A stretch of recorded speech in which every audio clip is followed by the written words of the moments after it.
ವಿಚಿತ್ರವಾಗಿಲ್ಲ, ನಾನು ಸ್ಮಶಾನದಲ್ಲೇ ಊಟ ಮಾಡ್ತೀನಿ ಅಂತ ಹೊರಟ್ರೆ ಅನ್ಸದಿ. ಇಲ್ಲ ನಾನು ಸ್ಮಶಾನದಲ್ಲಿ ಊಟ ಮಾಡೋದಲ್ಲ, ಸ್ಮಶಾನದಲ್ಲೇ ಮದುವೆನೂ ಮಾಡಿಸ್ತೀನಿ ಅಂತ ಹೊರಟ್ರೆ ಅನ್ಸದಿ. ಆ ತರದ ಒಂದು ವಿಚಿತ್ರ ಪ್ರಕೃತಿ ಬೆಳೀತಾ ಇರತಕ್ಕಂಥ ಒಂದು ಸಾಮ್ರಾಜ್ಯದಲ್ಲಿ ನಾವು ಕುತ್ಕೊಂಡಿದ್ದೀವಿ ಅಂತ. ವ್ಯಕ್ತಿಗಳ ಹೆಸರಿಂದ ಇರತಕ್ಕಂಥ ರಾಜಕೀಯ ಪಕ್ಷಗಳು ಹಾಳಾಗಿ ಹೋಗ್ತಾವೆ. ಸತ್ಯವೊಂದು ಉಳ್ಕೊಂಡಿರುತ್ತೆ, ಸತ್ಯವೊಂದು ಉಳ್ಕೊಂಡಿರುತ್ತೆ. ಅಮಾವಾಸ್ಯ ದಿನ ಸ್ಮಶಾನದಲ್ಲಿ ಊಟ ಮಾಡಬೇಕು, ಅಮಾವಾಸ್ಯ ದಿನ ಮದುವೆ ಮಾಡಬೇಕು. ಮಾಡಿದವನಿಗೆ ನಷ್ಟವೇ ಹೊರತು ಸಮಾಜಕ್ಕೆ ಏನೂ ನಷ್ಟ ಆಗೋದಿಲ್ಲ ಅಂತಲೇ. ಶಿವರಾತ್ರಿ ದಿನ ಮಾಡಬಾರದು ಉಪವಾಸ ಅಂತ ಇಲ್ಲ, ನಾನು ಮಾಡೇ ಮಾಡ್ತೀನಿ ಅಂತ ಹೊರಟ್ರೆ. ಅದಕ್ಕೂ ವಿಚಿತ್ರವಾಗಿಲ್ಲ, ನಾನು ಸ್ಮಶಾನದಲ್ಲೇ ಊಟ ಮಾಡ್ತೀನಿ ಅಂತ ಹೊರಟ್ರೆ ಅನ್ಸದಿ. ಇಲ್ಲ ನಾನು ಸ್ಮಶಾನದಲ್ಲಿ ಊಟ ಮಾಡೋದಲ್ಲ, ಸ್ಮಶಾನದಲ್ಲೇ ಮದುವೆನೂ ಮಾಡಿಸ್ತೀನಿ ಅಂತ ಹೊರಟ್ರೆ ಅನ್ಸದಿ. ಆ ತರದ ಒಂದು ವಿಚಿತ್ರ ಪ್ರಕೃತಿ ಬೆಳೀತಾ ಇರತಕ್ಕಂಥ ಒಂದು ಸಾಮ್ರಾಜ್ಯದಲ್ಲಿ ನಾವು ಕುತ್ಕೊಂಡಿದ್ದೀವಿ ಅಂತ. ರಾಜಕೀಯ ಭಿನ್ನತೆಗಳು 100 ತರ ಇರ್ಬೋದು. ಈ ದೇಶದಲ್ಲಿ ಇನ್ನೂ 10 ಪಾರ್ಟಿ ಬರುತ್ತೆ. ಇರೋ ಪಾರ್ಟಿ ಸೋಲುತ್ತೆ, ಸೋತಿರೋ ಪಾರ್ಟಿ ಬರುತ್ತೆ. ಪಾರ್ಟಿಗಳು ವಿಲೀನ ಆಗ್ತವೆ, ಪಾರ್ಟಿಗಳು ನಷ್ಟ ಆಗ್ತವೆ. ವ್ಯಕ್ತಿಗಳ ಹೆಸರಿಂದ ಇರತಕ್ಕಂಥ ರಾಜಕೀಯ ಪಕ್ಷಗಳು ಹಾಳಾಗಿ ಹೋಗ್ತಾವೆ ಯಾವುದೋ ಒಂದು ಹಂತದಲ್ಲಿ. ಜಾತಿ ಹೆಸರಲ್ಲಿ ಬಂದಿರತಕ್ಕಂಥ ಪಕ್ಷಗಳು ಆ ಜಾತಿಯ ತಾಕತ್ ಕಡಿಮೆ ಆದಾಗ ಅವು ಕೂಡ ಲುಪ್ತ ಆಗಿ ಹೋಗ್ತವೆ. ಅದರಲ್ಲಾದ್ಮೇಲೆ ಸತ್ಯ ಒಂದು ಉಳ್ಕೊಂಡಿರುತ್ತೆ, ಸತ್ಯ ಒಂದು ಉಳ್ಕೊಂಡಿರುತ್ತೆ, ಸದಾಚಾರ ಉಳ್ಕೊಂಡಿರುತ್ತಂತೆ. ಸತ್ಯ ಉಳ್ಕೊಳ್ಳುತ್ತೆ. ಸತ್ಯ ಯಾಕೆ ಉಳ್ಕೊಳ್ಳುತ್ತೆ ಅಂತ ಕೇಳಿದ್ರೆ ಸದಾಚಾರ ಉಳ್ಕೊಳ್ಳುತ್ತೆ. ಆ ಸದಾಚಾರ ಮತ್ತು ಸತ್ಯ ಉಳ್ಕೊಳ್ಳೋ ಕಾರಣಕ್ಕೆ ಒಂದು ದೇಶನೂ ಉಳ್ಕೊಳ್ಳುತ್ತೆ, ಒಂದು ಧರ್ಮನೂ ಉಳ್ಕೊಳ್ಳುತ್ತೆ ಅಂತಲೇ. ಅದನ್ನ ಕೆಡವಬೇಕು ಅಂತ ನೀವು ನವರಾತ್ರಿ ಮಾಡ್ತೀರಲ್ಲ, ನೀವು ಚಾಮುಂಡಿನ ಪೂಜೆ ಮಾಡ್ತೀರಲ್ಲ, ನಮಗೆ ರಾವಣ ದೇವರು, ನಮಗೆ ರಾವಣ ದೇವರು. ರಾವಣ ದೈವ ಭಕ್ತ ಅಲ್ಲ ಅಂತ ಹೇಳಲಿಲ್ಲ ಯಾರು, ರಾವಣ ಶಿವಭಕ್ತ ಅಂತ ಹೇಳಲಿಲ್ಲ ಅಂತಲೇ. ರಾವಣ ಕೆಲವು ಮಿತಿಗಳನ್ನ ಉಲ್ಲಂಘಿಸಿದ, ಅದಕ್ಕೋಸ್ಕರ ಸಂಹಾರ ಮಾಡಿದ ರಾಮ ಅಂತ. ರಾವಣ ನಮ್ಮ ದೇವರು ಅಂತ ಶುರು ಮಾಡುವಂತ ಪ್ರವೃತ್ತಿಯವರು ಇವತ್ತು ನಮ್ಮ ದೇಶದಲ್ಲಿ ಅಮಾವಾಸ್ಯ ದಿನ ಸ್ಮಶಾನದಲ್ಲಿ ಊಟ ಮಾಡಬೇಕು, ಅಮಾವಾಸ್ಯ ದಿನ ಮದುವೆ ಮಾಡಬೇಕು. ಸಮಾಜವನ್ನು ನಂಬ್ಕೊಂಡು ಬಂದಿದೆ. ಅಮಾವಾಸ್ಯ ದಿನ ಒಳ್ಳೆ ಕೆಲಸ ಮಾಡಬಾರದು, ದೀಪಾವಳಿ ಒಂದು ಸಂದರ್ಭದಲ್ಲಿ ಬಿಟ್ಟು ಮಾಡ್ಕೊಂಡ್ ಒಟ್ಟಿಗೆ ಹೋಗೋದು ಸಮಾಜದಲ್ಲಿ. ಇಲ್ಲ ನಾನು ನೀರು ಕುಡಿತೀನಿ ಅಂತ ಕೇಳಿದ್ರೆ, ಇಲ್ಲ ನಾನು ಆಸಿಡೇ ಕುಡಿತೀನಿ ಅಂತ ಹೇಳಿದ್ರೆ, ಆ ತರದ ವಿತಂಡವಾದಿಗಳು ಇವತ್ತು ಸಮಾಜಕ್ಕೆ ಪ್ರಮುಖರಾಗ್ಬಿಟ್ಟಾಗ ಅನೇಕ ಸಲ ಅನೇಕ ರೀತಿಯ ಗಂಡಾಂತರಗಳ ಅವಾಂತರಗಳು ಬರ್ತಾವ ಅಂತಲೇ. ಆಗ ನಮ್ಮನ್ನು ಬದುಕಿಸೋದು ಯಾವುದು ಅಂತ ಕೇಳಿದ್ರೆ ಸದಾಚಾರಗಳು ಅಂತ.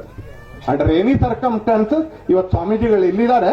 ಸ್ವಾಮೀಜಿಗಳು ನಮ್ಮ ಸಂಪ್ರದಾಯಕ್ಕೆ ಸೇರಿದವರಲ್ಲ, ವಾಲ್ಮೀಕಿ ಗುರುಪೀಠದ ಸ್ವಾಮೀಜಿಗಳೆಲ್ಲ ಬಂದಿರೋದು ಇದರ ನಮ್ಮ ಗದಗಿನ ಶಿವಾನಂದ ಬೃಹನ್ ಮಠದ ಸ್ವಾಮೀಜಿಗಳಿರೋದು.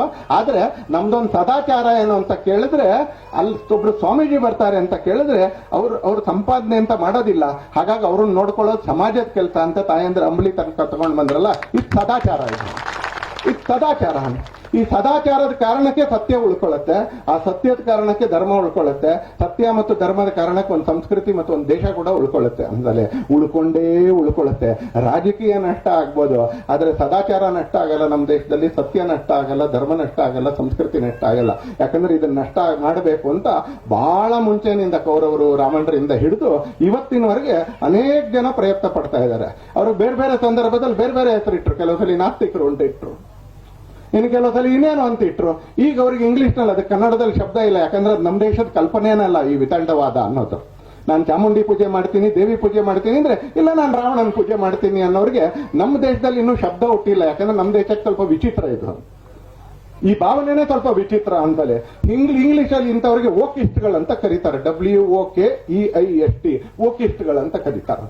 ನೀವು ಹಿಂಗ್ ಪ್ರದಕ್ಷಿಣೆ ಮಾಡ್ತೀನಿ ಅಂತ ಹೇಳಿದ್ರೆ, ಇಲ್ಲ ನಾನು ಉಲ್ಟಾ ಪ್ರದಕ್ಷಿಣೆ ಮಾಡ್ತೀನಿ. ಇಂಥವ್ರಿಗೆ ಇನ್ನೂ ಕನ್ನಡದಲ್ಲಿ ಮತ್ತು ಹಿಂದಿಯಲ್ಲಿ ಶಬ್ದ ಬಂದಿಲ್ಲ. ಇಂಥವ್ರನ್ನ ವೋಕಿಸ್ಟ್ಗಳು ಅಂತ ಕರೀತಾರೆ ಅಂತಲೇ. ಅಂಥವರ ಸಂಖ್ಯೆ ಮತ್ತು ಅಂಥವರ ಪ್ರಾಬಲ್ಯತೆ ಜಾಸ್ತಿ ಆಗ್ತಾ ಇರತಕ್ಕಂಥ ದಿನಗಳಲ್ಲಿ ಇವತ್ತು ಗುರು ತಪೋವನ ಇವತ್ತಿಲ್ಲಿ ಉದ್ಘಾಟನೆ ಆಗಿದೆ ಅಂತ. ಇದು ಸಮಾಜಕ್ಕೆ ಅರ್ಪಣೆ ಆಗಿದೆ. ಇದೊಂದು ತಂಗಾಳಿ ಇದು ಅಂತ, ಇದೊಂದು ತಂಗಾಳಿ ಇದು, ಇದೊಂದು ಬಿರುಗಾಳಿ ಅಲ್ಲ. ಇವತ್ತು ಸಮಾಜಕ್ಕೆ ವಿರೋಧವಾಗಿ, ಸದಾಚಾರಕ್ಕೆ ವಿರೋಧವಾಗಿ, ಧರ್ಮಕ್ಕೆ ವಿರೋಧವಾಗಿ, ದೇಶಕ್ಕೆ ವಿರೋಧವಾಗಿ ಇವತ್ತು ಬೀಸ್ತಾ ಇರತಕ್ಕಂಥ ಬಿರುಗಾಳಿಯ ಎದುರುಗಡೆ ಇದೊಂದು ತಂಗಾಳಿ ಇದು. ಅದರ ನೆನ್ಪಿಟ್ಕೊಳ್ಬೇಕು. ಬಿರುಗಾಳಿಗೆ ಅಂತ್ಯ ಇದೆ, ತಂಗಾಳಿಗೆ ಎಂದೂ ಕೂಡ ಅಂತ್ಯ ಇಲ್ಲ. ತಂಗಾಳಿ ದಿನಾ ಸುಳಿತಾ ಇರುತ್ತೆ. ಬಿರುಗಾಳಿ ಒಂದಿನನೋ 2 ದಿನ ಸುಳಿದು ಹೊಟ್ಟೋಗುತ್ತೆ. ಅದೊಂದು ಸ್ವಲ್ಪ ನಷ್ಟ ಮಾಡ್ಬೋದು, ಆದ್ರೆ ಸಮಾಜ ಅದನ್ನು ಕಟ್ಕೊಳ್ಳುತ್ತೆ ಅಂತಲೇ. ನಾನು ಈ ಉಳಿಗಾಲ ಇಲ್ಲ ಅನ್ನೋದನ್ನ ನಾನು ರಾಜಕೀಯದ ಮಾತಿನಲ್ಲಿ ಹೇಳ್ತಾ ಇಲ್ಲ, ನನ್ನ ಭಾವನೆ ಮತ್ತು ನಂಬಿಕೆಯ ಮಾತಲ್ಲಿ ಹೇಳ್ತಾ ಇದ್ದೀನಿ. ಈ ತರದ ಯಾವ್ದು ವಿತಂಡವಾದಗಳು ನಮ್ಮ ಸಮಾಜದಲ್ಲಿ ಉಳಿಯೋದಿಲ್ಲ ಅಂತ. ನಮ್ಮ ರಕ್ತದಲ್ಲಿ ಇರ್ತಕ್ಕಂಥದ್ದು, ನಮ್ಮ DNA ಇರ್ತಕ್ಕಂಥದ್ದು ಅದೇ ತರದ ಸಂಗತಿಗಳು. ಅದರದ್ದೇ ವಾರಸುದಾರಿಕೆಯ ಜೊತೆಗೆ ಅದರದ್ದೇ ಮುಂದುವರಿಬೇಕಾಗಿರ್ತಕ್ಕಂಥ ಒಂದು ದೀಪದ ರೀತಿಯಲ್ಲಿ ಇವತ್ತು ಗುರು ತಪೋವನ ಕೂಡ 12 ದಿವಸದ ಹಿಂದೆ ಬೆಳಗಾವಿಯ ಅನ್ನಸಾಬ್ ಜೊಲ್ಲೆ ಅವರ ನೇತೃತ್ವದ ಮಾಲೀಕತ್ವದ ವೆಲ್ಕಮ್ ಹೋಟೆಲ್ ಏನಿದೆ ಕಾಕ್ತಿಯಲ್ಲಿ, ಅಲ್ಲಿ ಒಂದು ಜಿಲ್ಲಾ ಕೋರ್ ಕಮಿಟಿ ಮೀಟಿಂಗ್ ನಡೀತು. BJP ಕೋರ್ ಕಮಿಟಿ ಅಲ್ಲಿ BL ಸಂತೋಷ್ ಇದ್ದರು, ಒಂದು ಕಾರ್ಯಕ್ರಮಕ್ಕೆ ಬಂದಿದ್ದರು.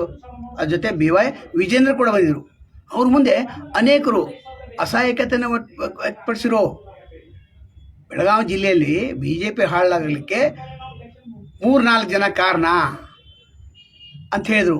ಅದು ಯಾರು ಅನ್ನೋದು ತಮಗೆಲ್ಲ ಗೊತ್ತಿದೆ, ವಿಶೇಷವಾಗಿ ಏನು ಹೇಳೋದಿಲ್ಲ. ಅನಿಲ್ ಬೆನ್ಕೆ ಅವ್ರು ಕೇಳಿದರು, ನನಗೆ ನೀವು ಟಿಕೆಟ್ ಯಾಕೆ ತಪ್ಪಿಸಿರಿ, ನಾನು ಅಂಥದ್ದು ಏನು ಮಾಡಿದ್ದೆ? ನೇರವಾಗಿ ತಮ್ಮ ಅಸಮಾಧಾನ ವ್ಯಕ್ತಪಡಿಸಿರು. ಕೌಟಿಮಠ ಅವರು ನಮಗೆ ಟಿಕೆಟ್ ಕೊಟ್ಟು ಕೆಡಿದವ್ರು ನಮ್ಮವರೇ, ಅವ್ರನ್ನ ಯಾಕೆ ಪಕ್ಷದಲ್ಲಿ ಇಟ್ಕೊಂಡಿರಿ ಅಂತ ಕೇಳಿಲ್ಲ, ಅಸಮಾಧಾನ ವ್ಯಕ್ತಪಡಿಸಿರು. ನಂತರ ಈರಣ್ಣ ಕಡಾಡಿ ಅವರು ಕೂಡ ಸಂತೋಷ್ ಅವರು ಸ್ವಲ್ಪ ನಿಲ್ಲಿ ಅಂತ ಅಂದರೂ ಕೂಡ ಅವರು ಕೂಡ ತಮ್ಮ ಅಸಮಾಧಾನ ವ್ಯಕ್ತಪಡಿಸಿರು. ಅವ್ರ ಜೊತೆ ಅನೇಕರು ಮಾತಾಡಿದರು. ಹಗಲಿ ಒಂದು ರಾತ್ರಿ ಒಂದು ಮಾಡೋರಿಗೆ ನೀವು ಮನೆ ಹಾಕ್ತಾ ಇದ್ದಾರೆ ನನ್ನ ಅಂತ ಕೇಳಿದರು. ಯಾರು ಅನ್ನೋದು ತಮ್ಗೆ ಗೊತ್ತಿದೆ. BJPಯಲ್ಲಿದ್ದವರು ಕಾಂಗ್ರೆಸ್ ಕೆಲವೊಂದು MLAಗಳನ್ನು ಆರಿಸ್ತಂದರು. ಹೀಗಾಗಿ ಅವ್ರು 11ಕ್ಕೆ ಹೋದರು. ಅದಕ್ಕೆ ಏನಾದರೂ ಒಂದು ಕ್ರಮ ಕೈಗೊಳ್ಬೇಕಂತ ಹೇಳಿದಾಗ ಅಲ್ಲಿ ಮಹಾದೇವ್ ಯಾದವಾಡ್ ಅವರು ನಮ್ಮನ್ನು ಕೆಡಿದ್ರು. ನಮಗೆ ಕೆಡಿದ್ರಂದ್ರೆ ನಮಗೆ ಟಿಕೆಟ್ ತಪ್ಪಿಸೋರು ಯಾರು? ನಾನು ಆರಿಸಿ ಬರ್ತಿದ್ದೆ, 5-6 MLAಗಳು ಆರಿಸಿ ಬರ್ತಿದ್ರು. ಅದು ನೀವು ಯಾಕೆ ವಿಚಾರ ಮಾಡಲಿಲ್ಲ? BL ಸಂತೋಷ್ ಅಂದರೆ ರಾಷ್ಟ್ರೀಯ ಪ್ರಧಾನ ಕಾರ್ಯದರ್ಶಿ, ಅವ್ರಿಗೇನು ತಾಕತ್ತಿದೆ ಅದು ತಮಗೆಲ್ಲ ಗೊತ್ತಿದೆ. DCC ಬ್ಯಾಂಕ್ದಲ್ಲಿ ಸ್ವತಂತ್ರವಾಗಿ ನಾವೇನಾದರೂ BJP ಅವರು ಸ್ಪರ್ಧಿಸಿದ್ರೆ ಖಂಡಿತ ಆಯ್ಕೆ ಇತ್ತು. ಕೆಲವರು DCC ಬ್ಯಾಂಕ್ದಲ್ಲಿ ನಾವು ರಾಜಕಾರಣ ಬೇಡ ಅಂತಾರೆ, ಒಂದು MLAಯಲ್ಲಿ ರಾಜಕಾರಣ ಮಾಡೋಣ ಅಂತಾರೆ. ಅಂಥವ್ರನ್ನ ನಾನು ದೂರ ಇಡಬೇಕು ಅನ್ನುವಂಥ ನಿರ್ಣಯಕ್ಕೆ ಹಚ್ಚಾತು. ಇನ್ನು ಅಭಯ್ ಪಾಟೀಲ ಮನೆಯಲ್ಲಿ 2 ಗಂಟೆಗೂ ಹೆಚ್ಚು ಕಾಲ ಚರ್ಚೆ ಆಯಿತು. ಸುದ್ದಿದು ಅದು ಕರೆ ಸುದ್ದಿ ಅದು. ಅಲ್ಲಿ ಚರ್ಚೆಯಲ್ಲಿ ಅಂತೂ 4-5 ಜನರ ಕೈಯಲ್ಲಿ ಕೊಟ್ಟರೆ BJP ಸುರಕ್ಷಿತ ಇರ್ತೈತೆ, ಬೇರೆಯವ್ರ ಕೈಯಲ್ಲಿ ಕೊಡಬಾರ್ದು ಅಂತ ಹೇಳಿದ್ರು. ಯಾರು ಹಗಲಿ ಒಂದು ರಾಜಕಾರಣ ರಾತ್ರಿ ಒಂದು ರಾಜಕಾರಣ ಮಾಡತ್ತಾರಲ್ಲ ಅವ್ರ ಕೈಯಲ್ಲಿ ಕೊಟ್ಟರೆ BJP ಮತ್ತೆ ಇದೇ ಸ್ಥಾನಕ್ಕೆ ಬರ್ತೈತೆ. ಯಾಕಂದ್ರೆ ತಮ್ಮ ಸ್ವಾರ್ಥಕ್ಕಾಗಿ BL ಸಂತೋಷ್ ಅವರು ಹೇಳಿದರು, ಕೆಲವು ವೈಯಕ್ತಿಕ ವಿಚಾರಗಳು, ವೈಯಕ್ತಿಕವಾಗಿ ಲಾಭ ಮಾಡ್ಕೊಳ್ಳೋರು ಅದು ನಮ್ಗೆ ಗಮನ ಇದೆ. ನಂತರ ಜಾತಿ ಹೆಸರಿನಲ್ಲಿ ಪಕ್ಷಗಳು ನಾಶ ಆಗ್ತವೆ. ಇಲ್ಲಿ ಉಳಿದು ಸತ್ಯ ಮತ್ತು ಪ್ರಾಮಾಣಿಕತೆ ಅಷ್ಟೇ. ತಂಗಾಳಿ ಹೆಂಗಿತ್ತೆ ಹಂಗೆ ಬಿರುಗಾಳಿ ಬಂದು ಹೋಗ್ತೈತೆ. ಅದರ ಎಷ್ಟು ದಿವಸ ಇರ್ತೈತೆ ಗೊತ್ತಿಲ್ಲ, ಕ್ಷಣದಲ್ಲಿ ಬಿರುಗಾಳಿ ಬಂದು ಹೋಗ್ತೈತೆ, ಹಾನಿ ಮಾಡ್ತೈತೆ. ಅದರ ತಂಗಾಳಿನೇ ಸರ್ವಶ್ರೇಷ್ಠ ಅಂತ ಮಾರ್ಮಿಕವಾಗಿ ಹೇಳಿದ್ರು. ಅದು ಯಾರು ಪರವಾಗಿ ಹೇಳಿದ್ರು? ಇಷ್ಟೆಲ್ಲ ಬಂದಾಗ 2-3 ಮಂದಿ ನಾಯಕರು ಇರಲಿಲ್ಲ, ಅವರು ಪರವಾಗಿನೇ ಹೇಳಿದ್ದಾರೆ. ತಮಗೆಲ್ಲ ಗೊತ್ತಾಯ್ತದು ಯಾರು ಅನ್ನೋದು. ಅವ್ರನ್ನ ಪಕ್ಷದಿಂದ ಅವ್ರು ದೂರ ಇಡ್ತಾರ ಅನ್ನೋಂಥ ಚರ್ಚೆ. ಅವ್ರು ದೂರಿಟ್ರೆ, ಅವ್ರನ್ನ ದೂರಿಟ್ರೆ ಅವ್ರು ಇನ್ನೊಂದು ಏನು ಗೇಮ್ ಆಡ್ತಾರ ಅನ್ನೋದು ಪ್ರಶ್ನೆ. ಅಲ್ಲಿ ರಮೇಶ್ ಕತ್ತಿ ಅವ್ರು ಬಂದಿದ್ರೆ ಮತ್ತೆ ದೊಡ್ಡ ಬಲ ಬಂತು. ಅವರು ಕೂಡ ತಮ್ಮ ಅಸಮಾಧಾನ ವ್ಯಕ್ತಪಡಿಸಲಿಲ್ಲ, ಸುಮ್ಮನೆ ಕೂತು ಎಲ್ಲ ಕೇಳಿದ್ರು. ಯಾಕಂದ್ರೆ ಇಲ್ಲಿ BJP ನಾಯಕರೇ ಇಲ್ಲಿ ಕೆಲವರಿಗೆ ಅಧಿಕಾರವನ್ನು ಕೊಟ್ಟಿದ್ದಾರೆ ಅಂತ ಹೇಳಿದಾಗ ಇದು ಚರ್ಚೆ ವಿಷಯ ಆಯಿತು. ಇಲ್ಲಿ ಯಾರನ್ನು ಹೊರಗೆ ಇಡ್ತಾರ ನೋಡ್ಬೇಕು. ಈರಣ್ಣ ಕಡಾಡಿ ಸ್ಪಷ್ಟವಾಗಿ ಹೇಳಿಬಿಟ್ರು. ಇದೆಲ್ಲ BY ವಿಜೇಂದ್ರಿಗೆ ಗೊತ್ತಿರಲಿಲ್ಲ ಅಂತಲ್ಲ, ಗೊತ್ತಿದ್ದು. ಯಡಿಯೂರಪ್ಪರಿಗೂ ಗೊತ್ತಿದೆ, ಯಡಿಯೂರಪ್ಪರಿಗೆ ಯಾರು ತ್ರಾಸು ಕೊಟ್ಟರು ಗೊತ್ತಿದೆ. ಆದರೂ ಕೂಡ ಬಹಿರಂಗವಾಗಿ ಏನು ಚರ್ಚೆ ಮಾಡಲಿಲ್ಲ. ಇನ್ನು ಪಕ್ಷಕ್ಕಾಗಿ ದುಡಿದವರನ್ನು ಗುರುತಿಸಬೇಕು ಅಂತ ಹೇಳಿದ್ರು. ಇವರು ಯಾರು ಅಸಹಾಯಕತೆಯನ್ನು ವ್ಯಕ್ತಪಡಿಸಿದವರು. ಯಾರನ್ನೂ ತರ್ತಾರೆ, ಯಾರನ್ನೂ ಕೆಡುತ್ತಾರೆ, ತಮಗೆ ಬೇಕಾದವ್ರನ್ನ ಆರಿಸ್ತಿರ್ತಾರೆ. ಅವ್ರು ಯಾರು ತಾವಾಗ ಕಂಡುಹಿಡಬೇಕು. ಇದಕ್ಕೆ ಒಂದು ಪರ್ಯಾಯ ಮಾರ್ಗವನ್ನು ಕಂಡುಹಿಡಬೇಕಂದಾಗ ನಾನು ಅದನ್ನು ವಿಚಾರ ಮಾಡ್ತೇನೆ, ತಿಳಿಸ್ತೇನೆ ಅಂತ ಆ ಕೋರ್ ಕಮಿಟಿ ಸಭೆಯ ನಂತರ ಏನು ಅಭಯ್ ಪಾಟೀಲ್ ಅವ್ರಿಗೇನು ಚರ್ಚೆ ಆಯ್ತು ಅಲ್ಲಿ ಹೇಳಿದ್ರಂತ ಸುದ್ದಿ ಅದು. ಇದು ಕರೆ ಸುದ್ದಿ. ಇನ್ನು ಅಣ್ಣಾಸಾಬ್ ಜೊಲ್ಲೆ ಅವರು ಕೂಡ ಹೇಳಿದರು, ನಮ್ಮನ್ನು ನಮ್ಮ ಪಕ್ಷದವ್ರಿಗೆ ಹೇಳಿದರು, ಅಂಥವ್ರು ನೀವು ನಮ್ಮ ಪಕ್ಷ ಯಾಕೆ ಇಟ್ಕೋತೀರ ಅಂತಂದರು. ಇನ್ನು ಮಹಂತೇಶ ಕೌಟಿಮಠ ಅವರು ಕೂಡ ಅನೇಕ ವಿಷಯಗಳನ್ನ ಮಾತಾಡಿದರು. ನನಗೆ ಟಿಕೆಟ್ ಕೊಟ್ಟು ನಮ್ಮವರೇ ಕೇಳಿದ್ರು ಅಂತಲೇ ಹೇಳಿದರು. ಚಿಕ್ಕೋಡಿ MP ಏನು ಚುನಾವಣೆ ಟೈಮ್ದಲ್ಲಿ ನಮಗೆ ಯಾರು ಧೋಕಾ ಮಾಡಿದ್ರು ಅನ್ನೋದನ್ನು ಅಣ್ಣಾಸಾಬ್ ಜೊಲ್ಲೆ ಹೇಳಿಲ್ಲ, ಅವರಿಗೆಲ್ಲ ಗೊತ್ತಿತ್ತು. ಒಟ್ಟಾರೆ ಮುಂಬರೋ ದಿನಗಳಲ್ಲಿ BJP ಗಟ್ಟಿ ಆಗ್ಬೇಕಾದ್ರೆ ನಿಷ್ಠಾವಂತರ ಟೀಮನ್ನು ರೆಡಿ ಮಾಡಿರಿ. 4-5 ಜನರನ್ನ ನಾನು ಹೆಸರು ಕೊಡ್ತೇನೆ, ಅವ್ರನ್ನ ಹಿಡ್ಕೊಂಡು ಮಾಡಿರಿ. ಉಳಿದವ್ರನ್ನ ನಾವು ಕನ್ಸಿಡರ್ ಮಾಡೋಂಗಿಲ್ಲ. ಹೈಕಮಾಂಡ್ಗೆ ಹೇಳ್ತಾನೆ, ರಾಜ್ಯದ ಕಮಾಂಡಕ್ಕೂ ಹೇಳ್ತಾನೆ ಅಂತ ಹೇಳಿ ಅವ್ರು ಹೋಗಿದ್ದಾರೆ ಅಂತ ಸುದ್ದಿ ಅದು.